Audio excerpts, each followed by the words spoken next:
साथियों सलाम, नमस्ते, सत श्री अकाल और जय भीम जोहार। साथियों, हेमंत सोरेन की अगुवाई वाली इंडिया गठबंधन सरकार कहा जा रहा .2 का विशेष सत्र खत्म हो गया। इस दौरान हमारी घरेलू व्यस्तताएं थी दोस्तों, तो मैं हाजिर नहीं हो सका था, क्षमा चाहता हूं। यदि दोस्तों कोई पूछे कि सत्र के इन 4 दिनों के दौरान आखिर किसने चौवे और छक्के लगाए, किसने आखिर महफिल लूट ली, तो माथा पच्ची करने के बाद सिर्फ एक ही नाम दोस्तों उजागर होता है, और वह नाम है अपनी नई नवेली पार्टी का एकमात्र विधायक। जी साथियों, हम बात डुमरी विधायक जयराम कुमार महतो की कर रहे हैं, जिन्हें चाहने वाले टाइगर कहते हैं। आज इस वीडियो में हम दोस्तों अंतिम दिन की पूरी रिपोर्ट ही नहीं, विश्लेषण भी करेंगे और समझने की कोशिश करेंगे कि एक अकेला किस तरह सब पर भारी हो गया। समालोचना भी होगी, लेकिन साथियों इससे पहले वही आग्रह है, गुजारिश है कि अगर आपने हमारा चैनल सब्सक्राइब नहीं किया दोस्तों तो कर लीजिए, और सब्सक्राइब कर लिया है तो ज्वाइन बटन दबाना बिल्कुल ना भूलें। और साथियों, जीटी रोड लाइव एक अकेला प्रयास है, हमें आपकी मदद चाहिए। आप थोड़ी बहुत आर्थिक मदद कर सकते हैं। हमारा यूपीआई नंबर है 8083557257। आप इस पर गूगल पे, पेटीएम कर सकते हैं। और दोस्तों वीडियो धड़ाधड़ फटाफट खटाखट शेयर करें, लाइक करें, कमेंट करें। थोड़ी देर की ब्रेक लेने दें, फिर अपन मिलते हैं।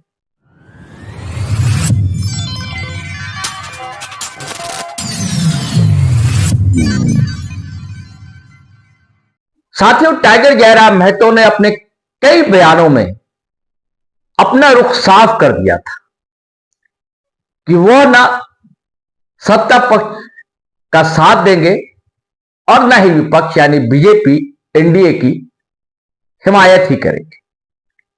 लेकिन जहां पर अगर हेमंत सरकार की कोई ऐसी नीतियां जो झारखंड के लिए हितकारी होंगी, जनता के लिए लाभदायक होंगी, उसका वह समर्थन अवश्य करेंगे।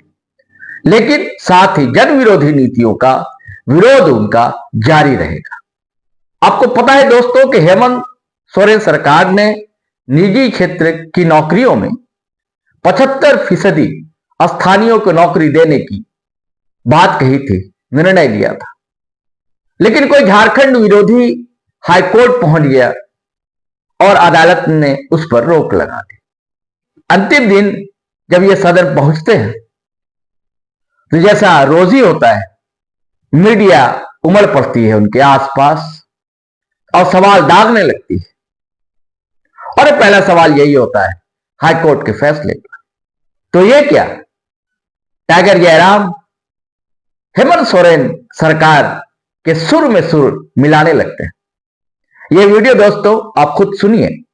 देखिए, ये दुर्भाग्यपूर्ण है और हम चाहते हैं कि इस पर पुनर्समीक्षा हो। इसलिए हो क्योंकि निजी क्षेत्र की जब हम बात करते हैं तो निजी क्षेत्र में एक सवाल आता है कि निजी क्षेत्र का मतलब क्या होता है। निजी क्षेत्र का मतलब होता है उद्योग, निजी क्षेत्र का मतलब होता है प्लांट, निजी क्षेत्र का मतलब होता है किसी जमीन पर कोई कल कारखाना स्थापित हो। अब सवाल बनता है कि कल कारखाना के लिए जमीन भारत ने नहीं दिया है, पूरे भारत के लोगों ने नहीं दिया है, बिहार, उत्तर प्रदेश, महाराष्ट्र, गुजरात के लोगों ने जमीन नहीं दिया है, जमीन केवल झारखंड के लोगों ने दिया है। तो वहां तो सौतेला व्यवहार बिल्कुल नहीं होना चाहिए। वहां 75 क्या, अगर 100% भी कोई रिजर्व करता है तो बुरा नहीं है। इसलिए बुरा नहीं है क्योंकि वह जमीन उनकी एकमात्र पूंजी है, वह जमीन उनका एकमात्र सहारा है। लेकिन आप एक नियम लेके आते हैं, एक कल कारखाना स्थापित होता है और क्षण भर में वो सारी जमीन सरकार एक्वायर कर लेती है किसी कंपनी को देने के लिए। आपने तो विकास के नाम पर, उन्नति के नाम पर एक जमीन कंपनी को दे दिया, कंपनी ने लाखों करोड़ों का टर्नओवर किया, देश की उन्नति में काम आया, देश की अर्थव्यवस्था में काम आया। लेकिन उस किसान का क्या हुआ? जिस किसान के पास ये जमीन हड़प्पा काल से है, जिस किसान के पास ये जमीन महाजनपद काल, बुद्ध और तमाम मुगल काल से लेके अंग्रेज के कालखंड तक वो जमीन उस किसान के पास, उस किसान का क्या हुआ? एक झटके में उसका परिवार अपने सड़क पे लाके खड़ा कर दिया। तो इसलिए मेरा मानना है ये हाईकोर्ट को इस पर पुनर्विचार करना चाहिए। सरकार को फिर से मजबूती के साथ इस विधेयक को लागू करने के लिए प्रयासरत होना चाहिए, क्योंकि जमीन जिन लोगों ने दिया है वो झारखंड के लोग हैं। वहां तो किसी के साथ समझौता होना ही नहीं चाहिए। वहां 75 क्या, अगर कोई 7% भी आरक्षण लेके आता है तो मैं उसका पक्षधर हूँ। जयराम जी, क्या हाईकोर्ट किसी दबाव में इस तरह का फैसला देखिए ले रहा है? बिल्कुल दबाव है इसमें, कहीं ना कहीं आज आप सबको मालूम है कि आज जो भी विषय हैं वो कहीं ना कहीं दबाव के कारण ही आते हैं, तो ये बहुत ही दुर्भाग्य की बात है। हाँ, जमीन हमने दिया है तो वहाँ हक हमारा हो, इस बात को हाईकोर्ट को भी सुनिश्चित करना चाहिए। आपको लग सकता है साथियों कि हेमंत सोरेन सरकार की सुर में सुर टाइगर जयराम मिला रहे, लेकिन ना उन्होंने हेमंत सोरेन का साथ दिया और न कोर्ट की अवमानना की। उन्होंने वही बात कही जो हर झारखंडी की आवाज है, जो हर झारखंडी चाहता है, और साथ ही उन्होंने इस शंका को भी बल दिया कि क्या कोर्ट भी दबाव में निर्णय लेती है, और कहा कि अदालत को इस मुद्दे को सोचना चाहिए, सुनिश्चित करना होगा कि स्थानीय लोगों का हक अधिकार किस तरह हासिल हो। अब सदन के अंदर जाते हैं टाइगर जयराम, और यहां भी आपको लग सकता है कि वो हेमंत सोरेन की हिमायत कर रहे हैं, लेकिन साथ ही पलटवार भी दमदार करते हैं और हेमंत सोरेन सरकार को आईना दिखाते हैं। राज्यपाल के अभिभाषण पर सुनिए टाइगर जयराम कुमार महतो ने क्या कहा। अध्यक्ष महोदय, मैं माननीय राज्यपाल महामहिम के अभिभाषण की सराहना करने के साथ साथ अभिभाषण के विपक्ष में कुछ बातें रखना चाहता हूं। माननीय राज्यपाल के अभिभाषण क्रम संख्या 6 में केंद्र सरकार से 1,36,000 करोड़ वापस लाने की बात कही है और सही भी है, और हर एक राज्य को उसका बाकी पैसा मिलना चाहिए, उनका हक मिलना चाहिए। लेकिन अध्यक्ष महोदय, मैं आपके माध्यम से सरकार से पूछना चाहता हूं कि राज्य के सभी बैंकों ने मिलकर 2019 से 2024 तक 5,55,018 करोड़ रुपए दूसरे राज्यों को भुगतान करने का कार्य किया है। बैंक में जो पैसा डिपॉजिट होता है वो दूसरे स्टेट को जाता है, और अगर अभी देखा जाए तो झारखंड का सीडी रेशियो मात्र 36% है, जबकि आप तुलनात्मक अध्ययन करें तो आंध्र प्रदेश का सीडी रेशियो 110 के आसपास होता है, तमिलनाडु का सीडी रेशियो 115 के आसपास होता है। अगर और सबसे महत्वपूर्ण बात कि बैंकर समिति के अध्यक्ष माननीय मुख्यमंत्री होते हैं, अगर इस पैसे को हम लोग बचा के अपने राज्य में ले आते हैं तो लोन के माध्यम से यहाँ के युवा, यहाँ के महिलाओं को अगर निर्गत कराते हैं तो बहुत बड़ी समस्याओं का निदान होगा। इसलिए मैं चाहता हूं कि सत्ता का ध्यान इस ओर आकृष्ट हो। मैं आगे अध्यक्ष महोदय, राज्यपाल महोदय ने अपने अभिभाषण में शहीदों का जिक्र किया, शहीदों के विचारों को आत्मसात करने का जिक्र किया, लेकिन मैं कहना चाहता हूं कि शहीदों के उन्हें माला चढ़ाना, उनके विचारों को आत्मसात करने से कहीं ज्यादा जरूरी है शहीदों को सम्मान देना। मैं एक झारखंड, चूंकि माननीय मुख्यमंत्री भी झारखंड आंदोलनकारी के सुपुत्र, आज वो मुख्यमंत्री हैं, मैं भी एक झारखंड आंदोलनकारी का बेटा हूं, आज मैं विधायक के रूप में आपके बीच हूं, लेकिन आज असंख्य झारखंड आंदोलनकारी के परिवार है जो अक्षत विक्षत हो चुका है। इसलिए मैं चाहता हूं जिस प्रकार एसटी आरक्षण, ओबीसी आरक्षण और एससी आरक्षण, ईडब्ल्यूएस आरक्षण के साथ झारखंड आंदोलन की लड़ाई लड़ने वाले आंदोलनकारियों के परिवार को, आश्रितों को 5% आरक्षण की व्यवस्था की जाए, ये मैं सदन से मांग करता हूं। अध्यक्ष महोदय, थोड़ा सा और समय लूंगा। अब हो गया जयराम, जब सरकार का उत्तर होना है, अब सरकार फिर बाद में फिर सेकंड पारी में मौका मिलेगा। मान्यवर 30 सेकंड, मान्यवर 30 सेकंड, मान्यवर 30 सेकंड। चलिए बोल लीजिए। राज्यपाल महोदय के अभिभाषण में इको टूरिज्म डेवलपमेंट कॉर्पोरेशन निर्माण की बात कही है, जो कि सराहनीय है, और मैं चाहता हूं मेरे क्षेत्र में एक पारासाप में पुतलीगढ़ी आता है और तेलिया डैम आता है, उनका उस दिशा में भी डेवलपमेंट करने की दिशा में आगे बढ़ा जाए। और सबसे महत्वपूर्ण बात जो झारखंड के नाम में छुपा है, झाड़ और खंड, झाड़ यानी जंगल, खंड यानी जमीन भूभाग, ये एक बहुत बढ़िया संबोधन अभिभाषण रहा महोदय, जिसमें उन्होंने जीएम लैंड की जो रसीद 2017 में रोकी गई थी उसकी रसीद पुनः काटी जाएगी। लेकिन मैं साथ ही साथ यह भी चाहता हूं, क्योंकि झारखंड में जितने भी उद्योग स्थापित हैं, चाहे वो रांची का एससीसी हो, दिल्ली का हिंडाल्को हो, सरकार का उत्तर माननीय मुख्यमंत्री, यदि 20-25 वर्षों के बाद उन उद्योगों की जमीन खाली पड़ी है, माननीय मुख्यमंत्री को वापस कराई जाए, मैं आपसे ये मांग करता हूँ। धन्यवाद। देखिए टाइगर ने 1,36,000 करोड़ रुपया जो केंद्र के पास झारखंड का बकाया है उसकी वापसी की जो मांग है पुरानी हेमंत सोरेन और उनकी सरकार की, उसकी हिमायत की। बिल्कुल। लेकिन साथ ही यह भी तो सवाल उठाया सीडी रेशियो का जिक्र करते हुए कि झारखंड में जितने बैंक हैं उसके पैसे दूसरे राज्यों में क्यों इस्तेमाल हो रहे हैं, वापसी तो उसकी भी होनी चाहिए। और जब ये कह रहे थे तो सारे लोग क्या सत्ता के हों चाहे विपक्ष के हो हक के बक्के रह गए थे। किसी के दिमाग में यह सवाल उठाई क्यों नहीं आज तक। और एक नया नवेला विधायक इन सवाल को उठा रहा है। बाबूलाल मरांडी, चंपाई सोरेन सब दिग्गज है ना। और साथ ही टाइगर जयराम महतो ने झारखंडी आंदोलनकारियों के लिए के वंशजों के लिए 5% आरक्षण की भी मांग कर डाली। इस पर भी सबकी बोलती बंद हो गई और जितने बैठे थे विधायक सदन में बगले ही तो झांकने लगे। इसके बाद सुनिए अनुपूरक बजट जो सरकार लेकर आई उस पर जब बोलने का मौका मिला जयराम को तो क्या बोले, सुनिए आप खुद। चुनकर आने के लिए भी धन्यवाद। माननीय वित्त मंत्री के द्वारा अनुपूरक बजट, द्वितीय अनुपूरक बजट जो 4,833 करोड़ 39 लाख लाया गया है, जबकि यही सरकार ठीक कुछ दिन पूर्व प्रथम अनुपूरक बजट, माफ कीजिएगा, प्रथम अनुपूरक बजट 4,833 करोड़ 39 लाख का लाया गया था। और आज पुनः द्वितीय अनुपूरक बजट जो कि 11,697 करोड़ 45 लाख की राशि लेकर आए हैं। तो महोदय, जब पूर्व में हमारे पास जो निर्धारित राशि होती है और उन राशि को अगर हम खर्च नहीं कर पाते हैं तो फिर ऐसे बजट का एक दिशा का होना और राज्य की दिशा का अलग होना, कहीं ना कहीं चरितार्थ को हम लोग उदाहरण के रूप में प्रस्तुत करते हैं। महोदय, बजट की सार्थकता तभी आम व्यक्ति को समझ में आएगी जब एक गांव का सबसे गरीब व्यक्ति गंगवा की पत्नी गंगिया अपनी गठरी में बाजार के बजट को रख पाई। आज तमाम माननीयों ने, हमने भी सोचा था कि पक्ष की तरफ से विषय को रखा जाएगा, विपक्ष वाले तर्क को प्रस्तुत करेंगे और इसी बीच में एक नया नवेला युवा सीखने का कार्य करूंगा। लेकिन मैक्सिमम समय इन्होंने दिशाहीन मुद्दों पे रखा। तो मैं, चूंकि मैया समान योजना मूल बिंदु रही, केंद्र बिंदु रही, किसी ने उसे सम्मान कहा, नारियों का सम्मान कहा, महिलाओं का सम्मान कहा, हम लोग भी महिलाओं के सम्मान के पक्षधर हैं। हमारे एक भाई कह रहे थे कि 2,500 रुपए की राशि जब एक स्कूल कॉलेज में पढ़ने वाली बहन को दिया जाएगा तो उससे वो स्कूल कॉलेज कागज कॉपी कलम की सामग्री लेगी। मैं कहना चाहूंगा, अगर आप उसे स्कूल कॉलेज जाने से पहले अगर 2,500 रुपए देंगे तो उसे आप निकम्मा और आलसी बनाएंगे। यदि आपको उस राशि को देना है तो उसके स्कूल कॉलेज जाने के बाद दीजिए, स्कॉलरशिप के रूप में दीजिए।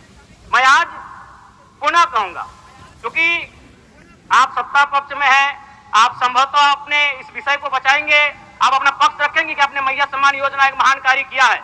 लेकिन मैं फिर कहूंगा, 18 साल, 25 साल, 30 साल की लड़कियों को जो आप फ्री में 2,500 रुपए दे रहे हैं, आप उनकी प्रतिभा को हनन कर रहे हैं, आप उनकी प्रतिभा को नकारात्मक दिशा में ले जाने कार्य कर रहे हैं। महोदय, मैं इसे आप स्कॉलरशिप का रूप दीजिए।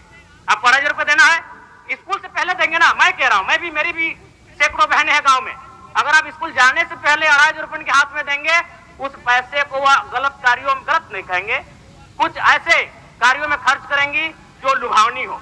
स्कूल जाने के बाद, अटेंडेंस के बाद अगर आप देंगे स्कॉलरशिप के रूप में तो वो बहन स्कूल तक जाएगी।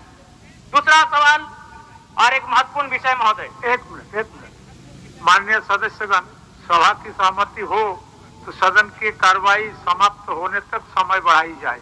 बोलिए, अब समाप्त करिए।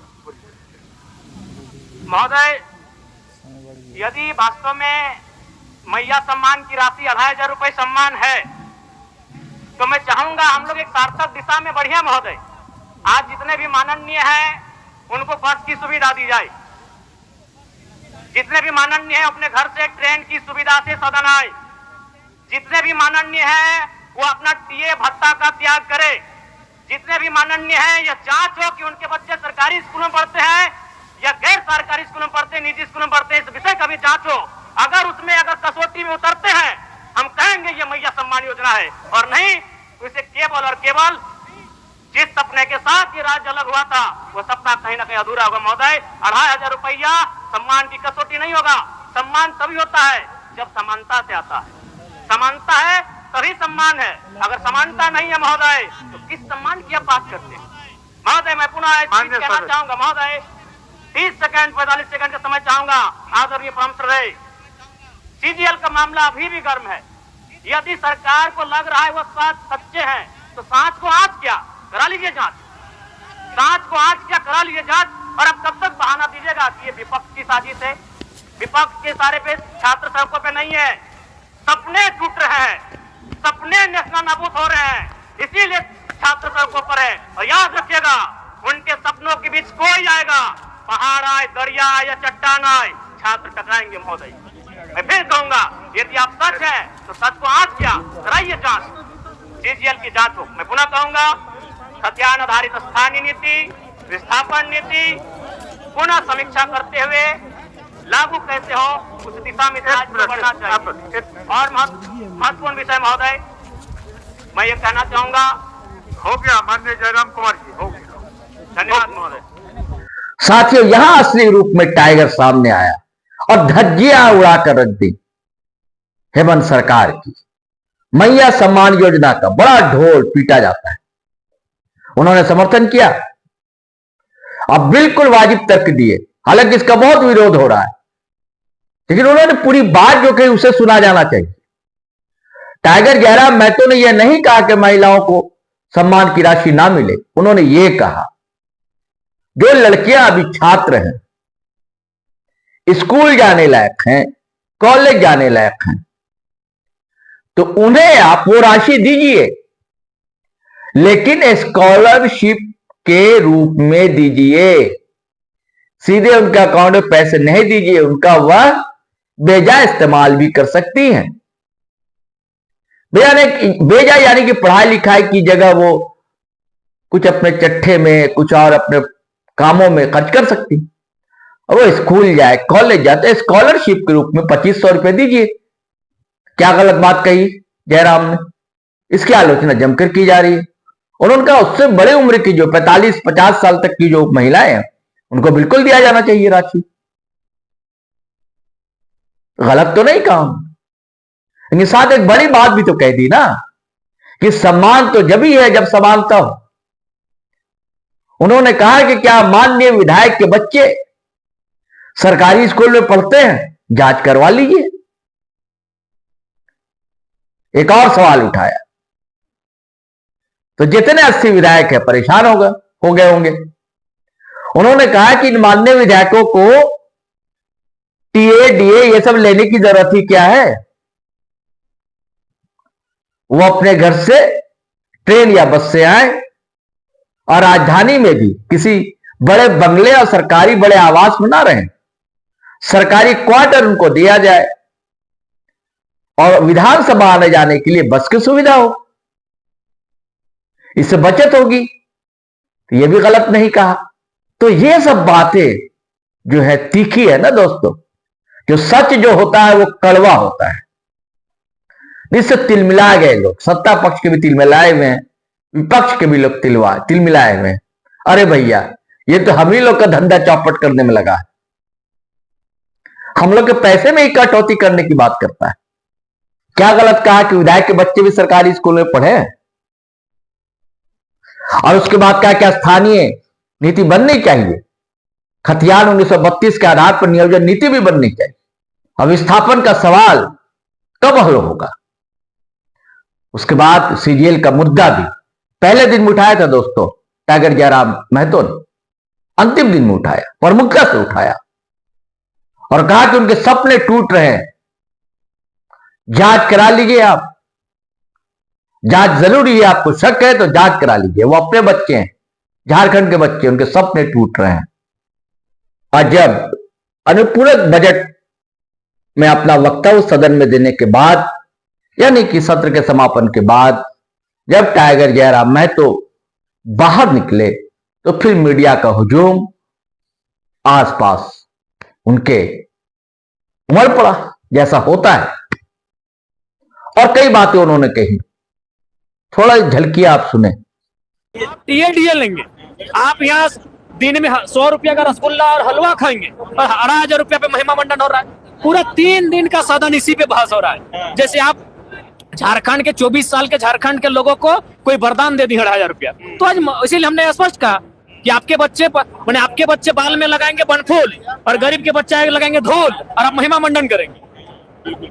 ये गलत बात है। जवाब नहीं मिला जरा। जवाब किसमें है जो जयराम महतो के सवाल का जवाब दे सके? दे करे सार्वजनिक करे, तमाम 12 के 12 मंत्री पहले सार्वजनिक करे कि उनका बेटा उनकी बेटी कौन स्कूल में पढ़ते हैं, उनका फी क्या है, करे सार्वजनिक। लेकिन क्या एकदम शांत रखते हैं? देखिए हम बीच में नहीं टोकते हैं, हम पक्ष क्या बोल रहा है विपक्ष क्या बोल रहा है हम सब सुनते हैं, और जब हम बोलते हैं तो सदन सुनता है, और हमारे बीच में कोई बोलेगा तो फिर छोड़ेंगे नहीं।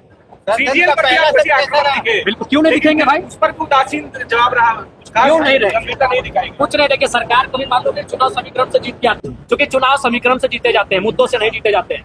सरकार को वोट देने वाला पक्ष है वो एक बहुत बड़ी आबादी है।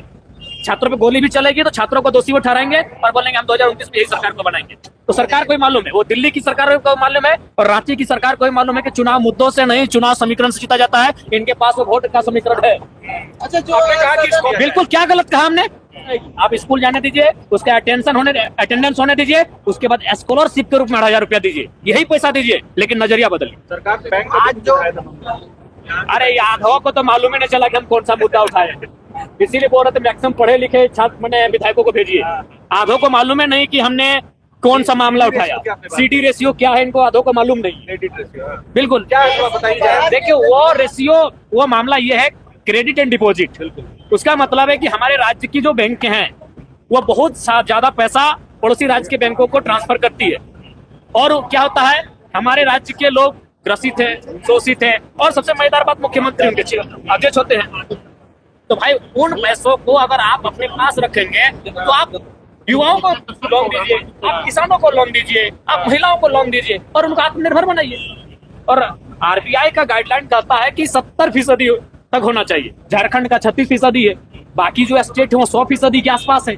तो आप तुलनात्मक अध्ययन में देखिए कि आप कितने पीछे हैं इन विषयों में। जयराम जी, आपने जो बच्चों वाला सवाल उठाया उस पर उनको तकलीफ हुई होगी? आपने कहा कि जांच होनी चाहिए। बिल्कुल, क्या तकलीफ है? 81 ज्यादा कि 3.25 करोड़ ज्यादा? 81 के बच्चों पे हमने सवाल उठाया, आपकी हालत खराब हो गई। और 3.5 करोड़ के बच्चे कहाँ हैं? धूल में है, सिलेट के जगह प्लेट लेके खिचड़ी खा के पढ़ रहे हैं। 81 के बच्चे मैंने अमृत वाले हो गए और बाकी लोग क्या धूल में पलेंगे? बिल्कुल जांच होनी चाहिए, तभी सरकारी सिस्टम दुरुस्त होगा। मैं तो कोई बजट का मायने नहीं है, कोई बजट का मायने नहीं। आप कितना भी अच्छा सुंदर बजट क्यों ना लाएं, वो भ्रष्टाचार की भेंट चढ़ जाएगा। पिछला बजट जवाहरलाल मुर्मू ने बोला है, वो कैसे आप देखते हैं? क्या मेरे हिसाब से मर्यादा में नहीं थे उन शब्दों से, चूंकि वे लोग माननीय हैं, वो कई वर्षों से राजनीति कर रहे हैं, उन शब्दों पे उनको परहेज करना चाहिए।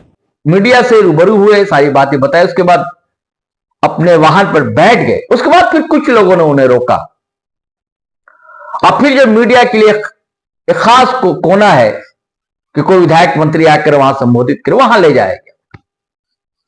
और उसके बाद उनकी एक पत्रकार से बकझक हो गई। ये देखिए आप। एक्सपीरियंस ठीक ठाक रहा, बहुत सारे विषय थे जिनको सीखने का अवसर मिला, बहुत सारे विषय थे जिनको मैं सुन रहा था, सीख रहा था। तो कुल मिलाकर मिला जुला असर रहा, अच्छा अनुभव रहा। विधानसभा सत्र का पहला 4 दिन हम 1000 बार उठाएंगे। जिनकी उम्र 50 साल हो चुकी है उनको हम सम्मान के दृष्टिकोण से देख सकते हैं, लेकिन जो 18 साल की हमारी बहन है उसको अगर आप 2,500 रुपये फ्री में देते हैं, उसको हम सम्मान के दृष्टिकोण से कतई नहीं देखेंगे। उसे आप उनकी प्रतिभा को नकारात्मक दिशा में ले जाने का कार्य कर रहे हैं। आज गांव की परिस्थिति क्या है, आज आम व्यक्ति कितना लाचार, कितना बेबस हो चुका है कि वह 2,500 रुपया नहीं 500 रुपये में आपको वोट कर देगा। इसलिए मैंने सरकार को ये तर्क दिया है कि आप उस 2,500 रुपये को स्कॉलरशिप का नाम दें और तमाम बहनों को स्कूलों में, कॉलेजों में उनको सुविधा के साथ उपलब्ध कराएं। स्कूल जाने से पहले अगर आप किसी बहन के हाथ में 2,500 रुपये देंगे तो कहीं ना कहीं वो श्रृंगार के कार्यों में, कहीं ना कहीं कुछ ऐसे कार्यों में मैंने यूज करेंगी जिनका कोई विशेष वो लाभ नहीं ले पाएंगे। लेकिन स्कूल जाने के बाद अगर स्कॉलरशिप के रूप में 2,500 रुपये देंगे तो उसको शैक्षणिक रूप से मजबूत होगी, और जितना उसकी शिक्षा मजबूत होगी तभी वास्तव में नारी सशक्तिकरण की परिभाषा को हम परिभाषित कर सकते हैं।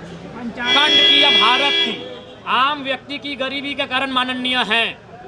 अगर आम व्यक्ति लाचार है, आम व्यक्ति बेबस है, तो उसका कारण है माननीय है। ये महिमा मंडन कर रहे हैं 2,500 रुपये का, जैसे इन्होंने 2.5 लाख की नौकरी दे दी है।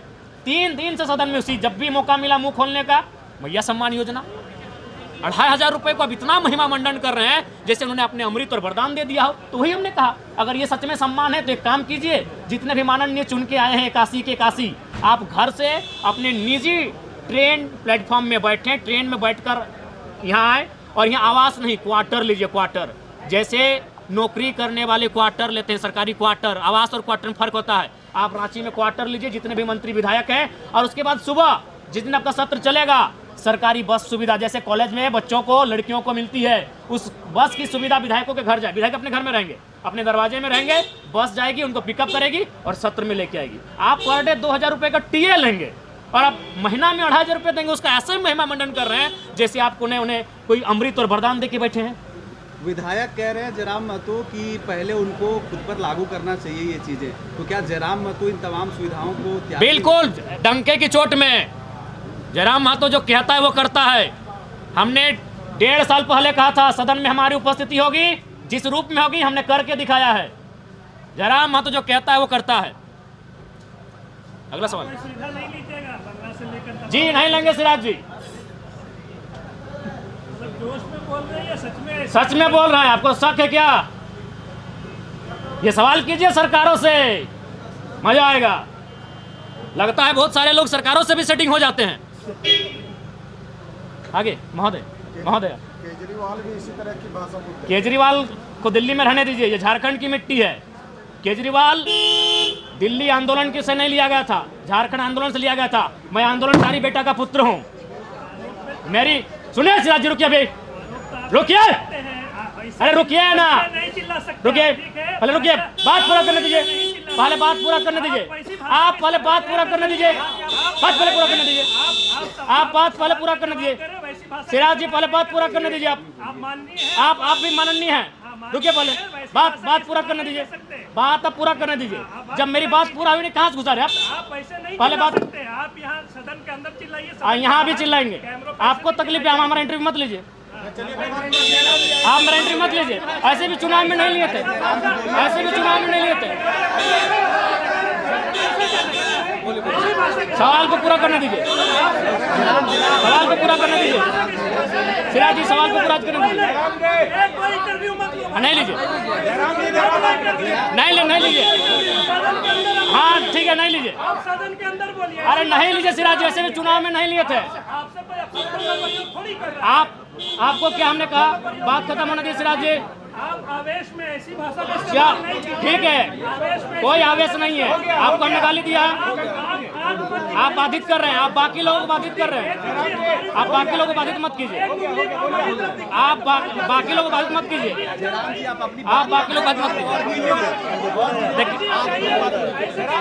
देखिए दिल्ली के तर्ज पे झारखंड की तुलना नहीं हो सकती है, झारखंड आंदोलन से लिया गया है, आप दिल्ली से झारखंड की तुलना नहीं कर सकती है। आप ठीक है, आप बीच में क्या टोकते हैं जी, आप बीच में क्या टोकते हैं? तो हमको पूरा करने दीजिए, पूरा करने दीजिए, पूरा करने दीजिए। पूछिए अगला सवाल क्या है? दिल्ली से झारखंड की तुलना नहीं होगी, नहीं दबा सकेंगे। हाँ ले जाइए सिराज जी, ले जाइए। अरे महाराज हम उसको क्या बोलूँगा, गाली नहीं है क्या? अब देखिए आप सारा क्या हम गाली दिए? नहीं, इनको हम गाली दिए। किसी को उंगली दिखा रहे हैं तो अगली बार पीटने लगेंगे किसी को। कौन पीटा आपको? कौन पीटा आपको? आप उंगली क्यों दिखा? किसको उंगली दिखाए? कोई इज्जत नहीं है क्या? कब आपको माननीय बोले? आपको माननीय बोले? आपको हमने अपशब्द कहा? आपको अपशब्द कहें? आपको अपशब्द कहें? गजब हाल है। हाँ बोलिए, सवाल है कि समाप्त है? धन्यवाद। आप ठीक है, आप इस पत्रकार से मतलब कुछ भी बोल दीजिएगा।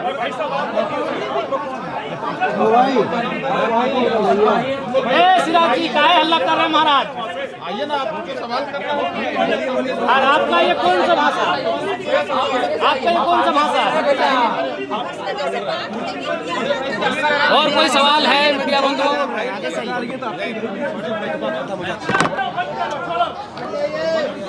अरे चुनाव में तो बंद करे किए थे, कितना दिन बंद कराए, करा लीजिए। चुनाव में तो आप लोग का खेमा बंदे करा दिया था कैमरा जी। देश की गोदी मीडिया यहाँ भी कहीं कहीं चलती है, बंद तो करा दिए थे चुनाव में। चुनाव में पूरा बंद कर दिए थे। सिराज जी पत्रकार पूछिए, चुनाव में बंद करा दिए थे। क्या हुआ,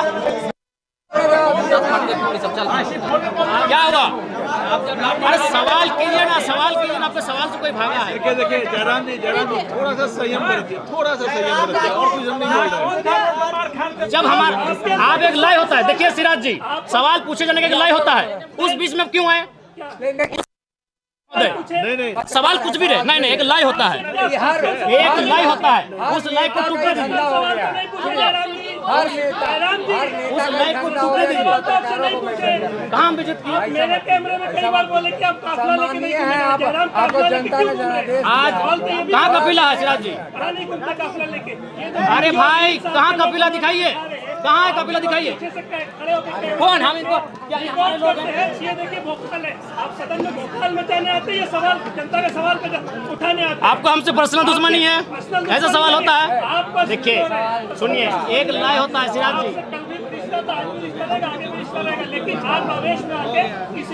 आप सुनिए, आप लय को टूटने दीजिए। आप मुद्दे से भटका क्यों रहे हैं लोगों को? बाकी शान का सवाल नहीं, आज जब लोग सवाल कर रहे हैं तब मुद्दे से भटका क्यों रहे हैं? और लय टूटने दीजिए। अब हम किसी लय में बात कर रहे हैं, उस लय टूटा नहीं है, और आप हम तो जाहिर से वहाँ उसी लय में बात करेंगे। अरे आप हमें खलनायक बनाओ, जो बनाओ। इस पर मुझे आशंका थी दोस्तों कि ऐसा आज नहीं तो कल होगा, क्योंकि मैं रीड कर रहा हूं टाइगर जयराम महतो को, उनके स्वभाव को। उनमें आपको शहरीपन कहां से दिखेगा? खुरदुरापन रहेगा गांव ग्राम का। वो पेशेवर राजनेता नहीं है, बिंदास बोलते हैं, खुलकर बोलते हैं। लेकिन मीडिया के एक धड़ा है, उनको लगातार खलनायक के रूप में पेश करने की कोशिश करता रहा। मैं ये नहीं कहता कि जिस पत्रकार से उनकी बात हुई वो भी उस धड़े में शामिल होगा, ये मैं नहीं कह रहा हूं। लेकिन जयराम के लोगों का कहना है कि उस पत्रकार ने चुनाव के दौरान कभी भी टाइगर जयराम महतो पर वीडियो नहीं बनाया। तो दोस्तों देखिए, हमारा भी 28-30 साल का अनुभव है पत्रकारिता का। ये कोई जरूरी नहीं कि कोई किसी पर वीडियो बनाए या ना बनाए, किसी पर रिपोर्ट करे ना करे, उसके मर्जी है पत्रकार। लेकिन मुझे लगता था कि आज नहीं तो कल उकसाया जाएगा टाइगर जयराम महतो को, और स्वभाव से ऐसे नहीं है, वो स्वर नहीं है, एग्रेशन है।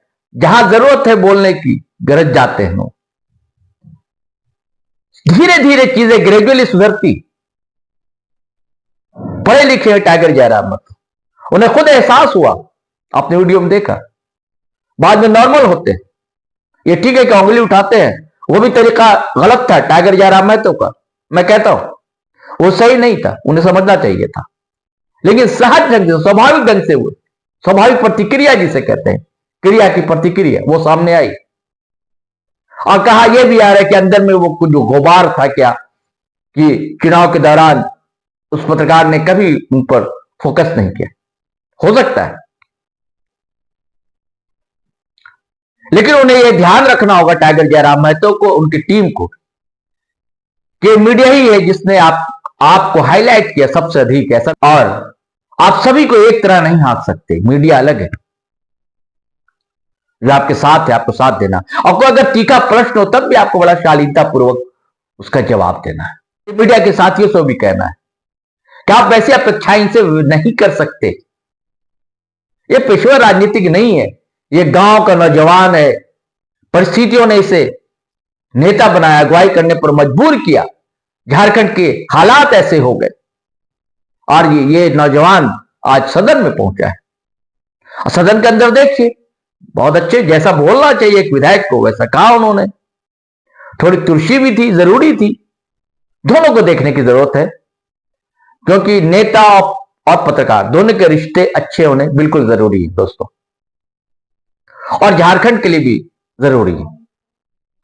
झारखंड को बनाना है हमें तो मिलजुल कर बनाना है, संवारना है तो मिलजुल कर संवारना है। चलिए साथियों, अब आज्ञा दीजिए, इजाजत दीजिए, फिर हम नए वीडियो के साथ हाजिर रहेंगे।